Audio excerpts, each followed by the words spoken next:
નમસ્કાર. આજે મારા ફાર્મની અંદર દક્ષાબેન જુનાગઢથી આવ્યા છે, જે રેગ્યુલર મારા કસ્ટમર છે. 2 વર્ષથી આ મારો પાવડર લઈ જાય છે. આ વખતે એને લીલી હળદરની જરૂરિયાત હતી, તો કે જાતે હળદરની ખેતી જોઈ આવું અને પાવડર લઈ આવું. તો દક્ષાબેન, આપણું મારા ફાર્મમાં સ્વાગત છે. અને મારો જે તમે પાવડર લઈ ગયા હતા ગયા વર્ષે ને આગળના વર્ષે, તો તમે આ પહેલા બજારમાંથી પાવડરની ખરીદી કરતા, એ પાવડર સારો લાગ્યો કે અમારો પાવડર સારો છે?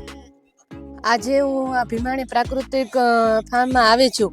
હું આ પાવડર તો 2 વર્ષથી ત્યાં જુનાગઢમાં મળતો તો લેતી હતી, પણ આજે મને એવું થયું કે હું એ ફાર્મની વિઝિટ કરી આવું અને એ હળદર જોઈ આવું. તો ખરેખર મને એવું લાગ્યું કે આપને એમ થાય કે સુગંધ કેમ શાકમાં ફરી જાય છે, પણ આજે મેં અહીંયા 3 વેરાયટીમાં હળદર જોઈ, તો એ એવું કહેવા માગે છે કે એમાં કલર, સુગંધ અને સ્વાદ એ ત્રણેયને મિક્સ કરીને આ જે પ્રાકૃતિક છે એટલે મિક્સ કરીને એ દળે છે, એટલે એમાં ત્રણેય પકડાઈ જાય છે.